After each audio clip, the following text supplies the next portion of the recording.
introduce the program that reminds you that life is a wonderful adventure, and each and every experience we have is a unique and perfect opportunity for learning.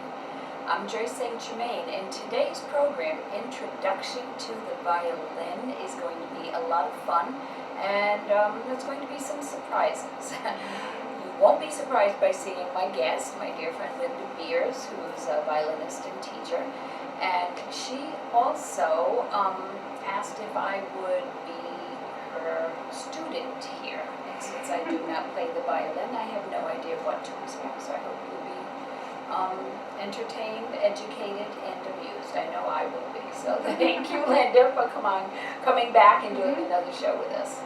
My pleasure.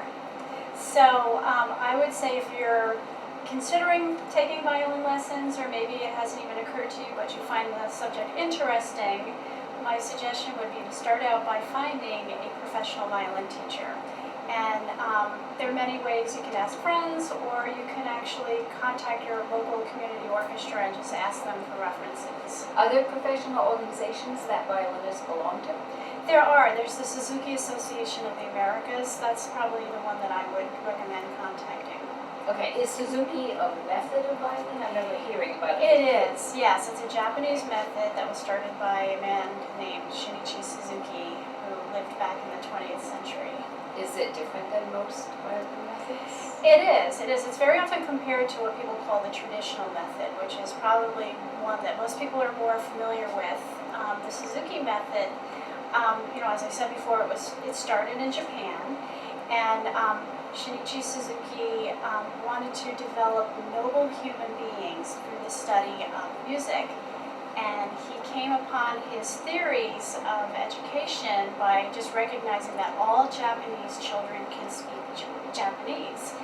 And he calls this the mother tongue theory, where because your parents are constantly speaking the language at home, you start out as a baby learning easy syllables such as mama, dada, and you repeat it over and over again and gradually add to your vocabulary, and you're hearing the language spoken with the correct accent and everything. So he developed this theory of education based on listening and learning by ear, and it's a step-by-step method. The parent involvement is really important. We hear about the Suzuki triangle, which is the parent, teacher, student. The parent is the home teacher. Okay, for adults though, would that be the same, have the same importance? Well, if you're starting as an adult, it's really nice to learn about the philosophy, because one of the, there are a couple of points that I think are important no matter whether you're a child or an adult, like having a positive home environment, or just, keeping things positive. Listening is really important to that method also. So I would say both of those things in particular, as an adult, you really benefit. And do you practice the Suzuki method? I do. I teach both ways. I teach both traditional and Suzuki, and I have with me Shinichi Suzuki's, this is actually his autobiography called Nurtured by Love, and that really says it all. That's his approach. And I like how you described of making, and I know I'm going to paraphrase this incorrectly, about well-rounded human beings, but not violinists, noble. Yes. Noble humans, not just violinists. So I'm just happy to hear that. Yeah, absolutely. I mean, there have been many great violinists who start out in the Suzuki method.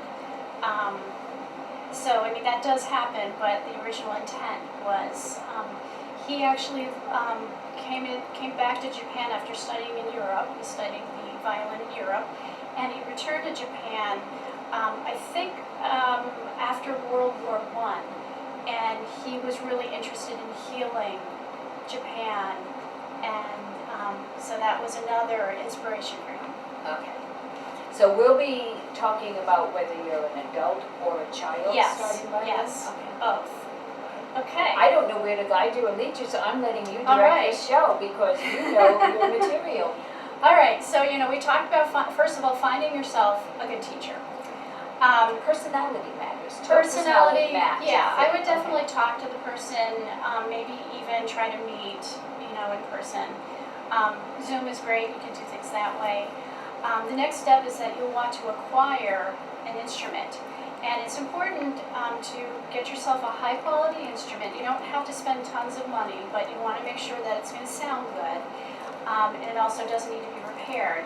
So once you've found that teacher, the reason I said that first is that you'll want to take that instrument to the teacher, have the teacher look at it, make sure it's appropriate for you, and it's not in need of any repair.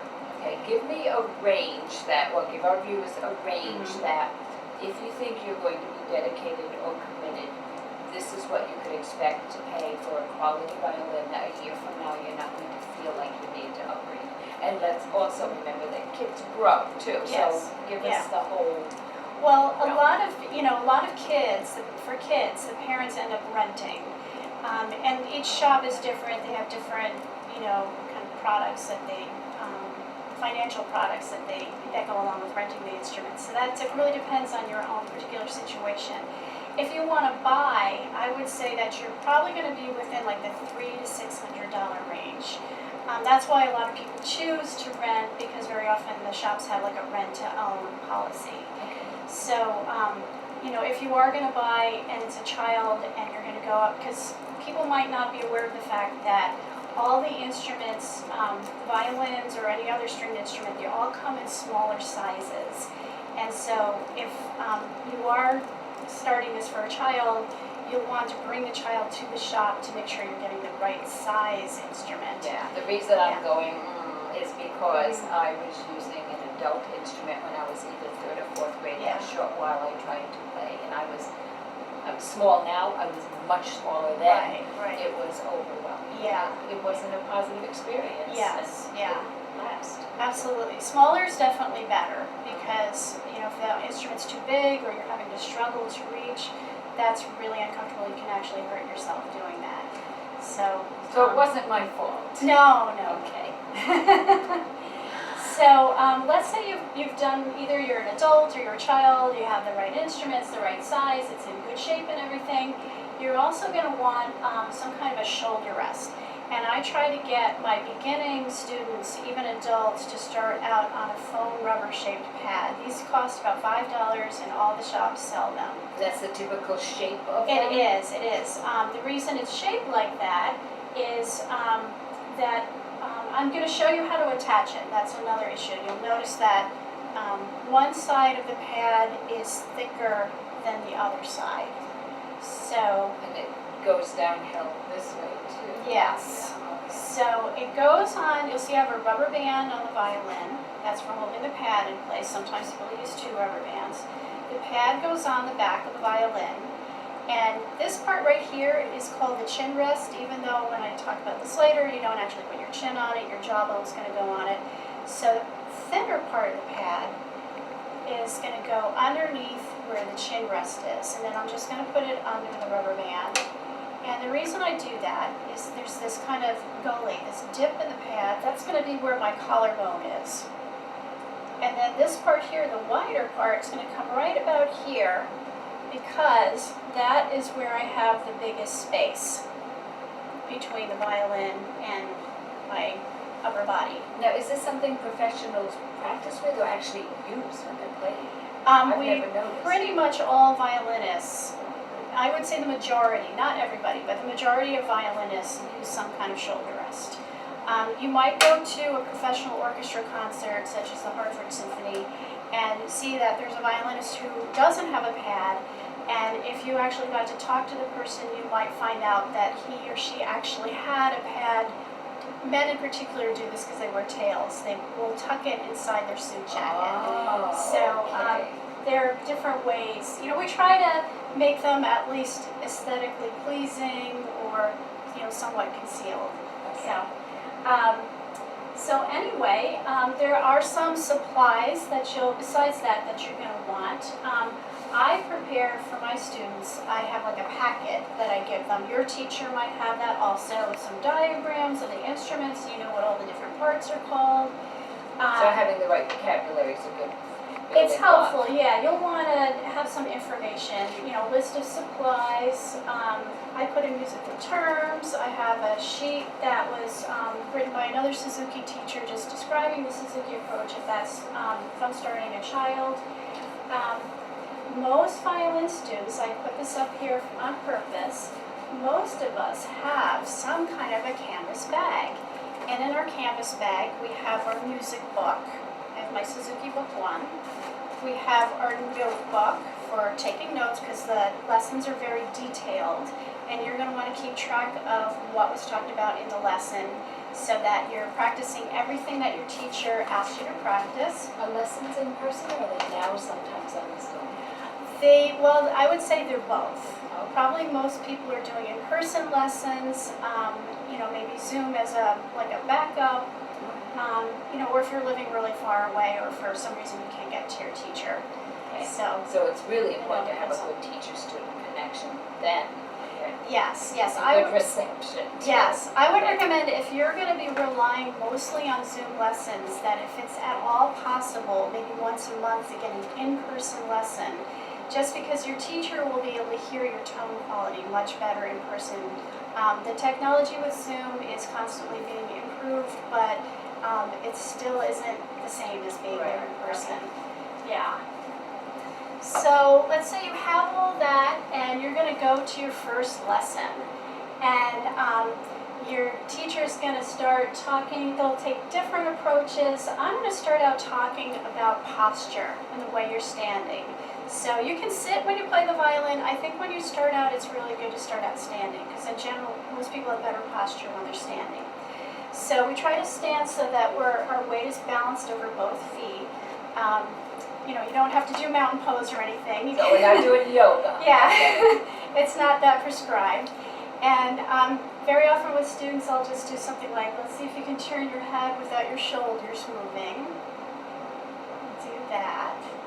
And then I'm going to have you take your right hand and put it on your left shoulder. And have you feel the top of your shoulder. And you'll feel some bones up there. Now, if you were a child, you might not realize that you had bones up there. You didn't think of that before. And it makes a really nice surface for the violin. I call it the Violin Shelf. And then if you take the same hand and find the middle of your left jawbone, kind of between your chin and your ear, I call that the violin spot. We'll talk about later on what that's going to touch exactly. So try to remember those two places. So then we're starting to move into the violin hold. We just learned how to attach the shoulder rest. So I'm going to put that back on, and I'm going to show you first of all how you're eventually going to learn how to do this for yourself at home. So I have my good posture, and my violin is under my right arm, and it's touching my right waist. My arm is over, this is called the tailpiece.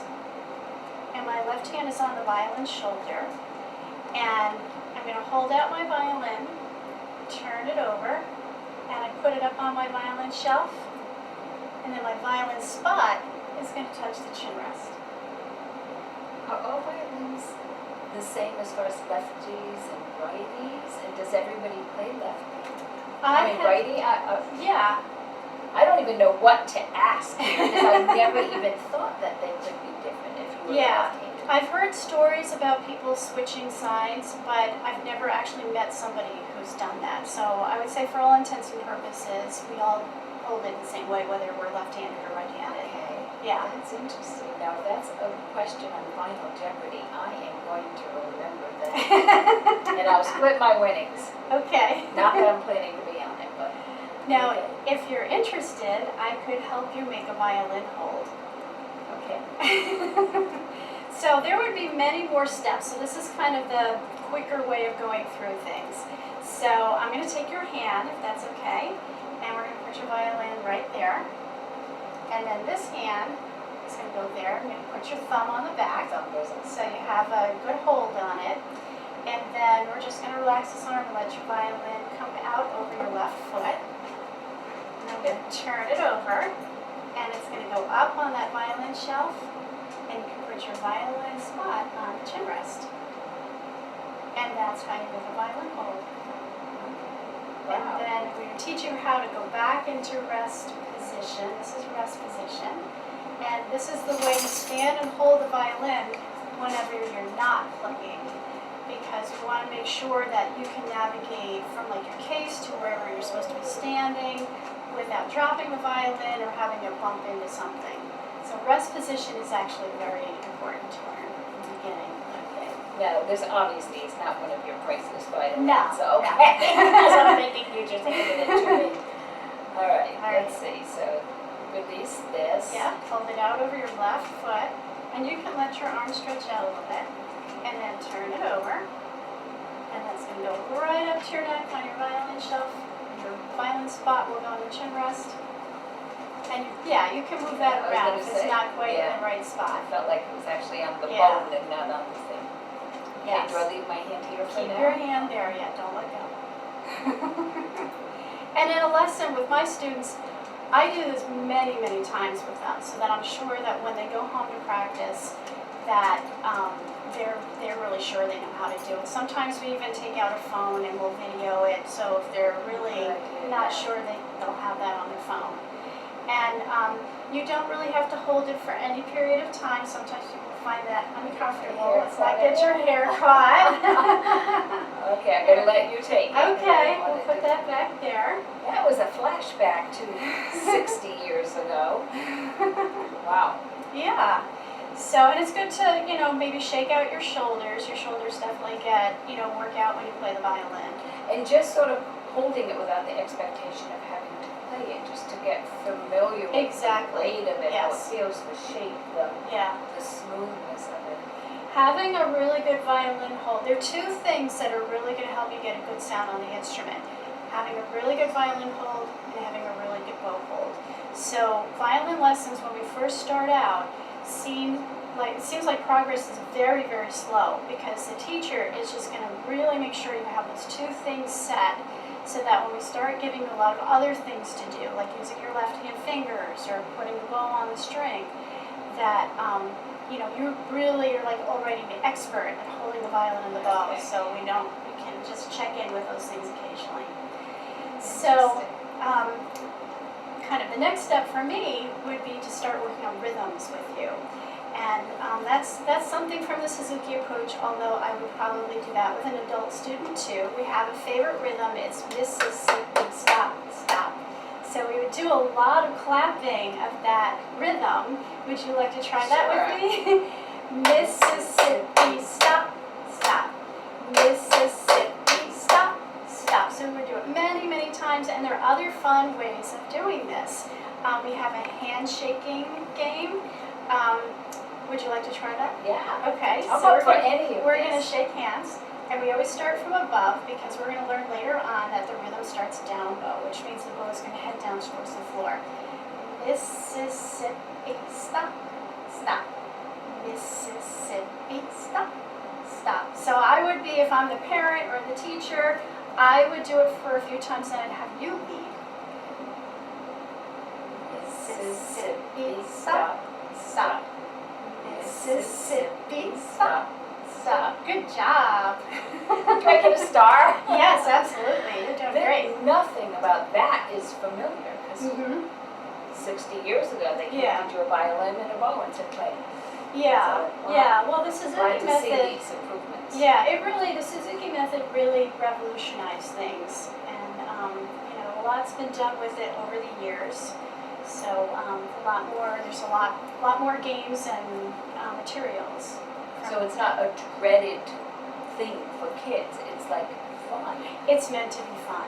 And it's Absolutely. meant to be sort of little measurements of success. So that Exactly. there's never a sense of, I can't do this, I'm overwhelmed, Right. I'm failure. Yeah. We have only 4 minutes left. Oh, Hard wow. to believe. Yeah. Where do you want to take our viewers? I want to know what that was. is. That was a step that sometimes I do for the violin hold with really, really young students. If they're not locating the violin shelf, we'll put the bunny there and we'll say that's where the violin's going to go. So that's what that was all about. When we get ready to do the bow hold, we'll do finger circles, and then eventually we'll do that just with our right hand because that's the hand that's going to hold the bow. And then we'll make a spyglass, and then we'll make a bug, Oh, You got the your, other there ones, you go. okay. And then a bulldog, and then a bunny. And when we make the bunny, we can wiggle its nose, and flop its ears, and it can even hop. And It's not as easy yes. You can, sometimes if parents are really, really good at it, I'll say do it with your left hand, and that might give you an idea of what it's like for your child. For really, really little kids, like 4-year-olds, sometimes making that rounded shape with their hand is more challenging. So that's why we do a lot with like finger circles. But you treat both hands as if they're equally important. Yes. Even though one does. Right. There's a lot of that. Yeah. So, we're really working on a lot of different things at the same time. We're working on your violin hold. We're working on your bow hold. We're doing rhythms. In the Suzuki method, we really stress listening, and so you would be doing that on a daily basis. You would be listening to a recording of the Suzuki repertoire, so that when you get to play that piece, you'll be ready. Now, someone who's older, not necessarily me, because I really don't have time to take up violin, and it's not an interest of mine, as you know. There's tons of others. Yeah, you have a lot going on. But would it be something that an adult who's just retired from work and say, now I get to do the things I never had time to do, is that realistic for someone in their 60s to learn to play and learn to play well and enjoy it? Absolutely, yes. I have had people contact me about that. I actually have 2 retired people as students. They've been with me for a long time, so yes, absolutely. Are there any medical conditions that might not make you a good candidate to play violin? I would say if you feel like your fingers are really tight, you can still do it. I would just caution you that some things might take a little bit longer. Okay, so arthritis might exactly, not, or that can be a deterrent. Yeah. Do you recommend that people do a different type of self-care, like get massages more often because of the positioning? And is there anything that you would do to make your life more comfortable and happier to invite violin in your life? I would say, just remember to warm up before you play your instrument. If something like a massage is helpful to you, if you find that you are uncomfortable playing, definitely talk to your teacher about it. Okay, so communication's really, really very, very important, absolutely. Okay, before we end, I'm going to give people your contact info. Do your research, and pay attention to how you feel when you meet, just with anything else, when you meet a teacher. Yeah. Did I feel comfortable? Did I feel safe? Did I feel intimidated? Yeah. Did you get your questions answered? Yeah, that's a good thing too. Yeah. About how often should one take lessons to feel like you're making progress but not on overload? I would say that you want to do weekly lessons if possible. Okay. Try to do that. Usually when you start out, there's 30 minutes. And by the way, try to practice consistently through the week. Even if you can't put in a lot of time, try to do a little bit every day. So it's not just your teacher working. You've got to do the work at home. Yeah. Okay, understood. How about if you're going on vacation?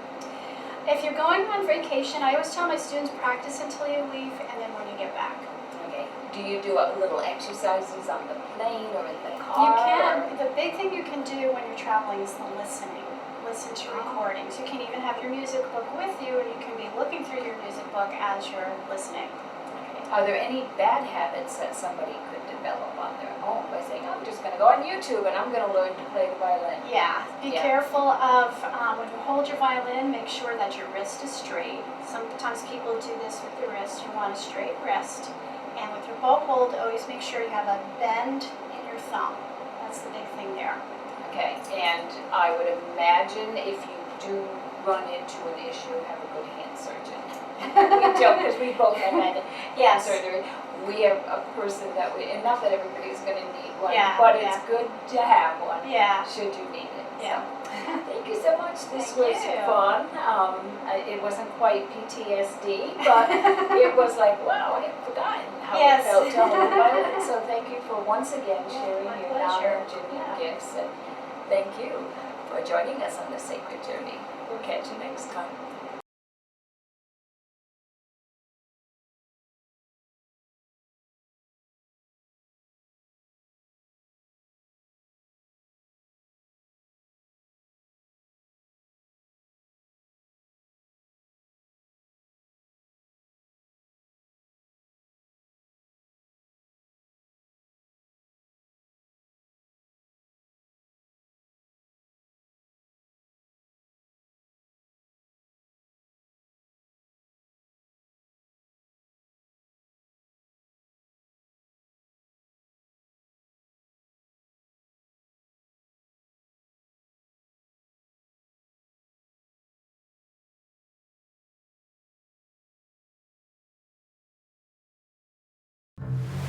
The water's warm at Jaws Pond, and we're stocked full of treasures. Big or small, we buy it all. We buy and sell fast rides, power tools, vintage guitars, and so much more. Walk the plank in style with our fine jewelry, diamonds, and watches. Plus, we have a huge selection of the latest video games, including the new PlayStation 5 and Xbox Series X. Jaws Pond, conveniently located on Meriden Waterbury Turnpike in Southington and West Main Street in New Britain.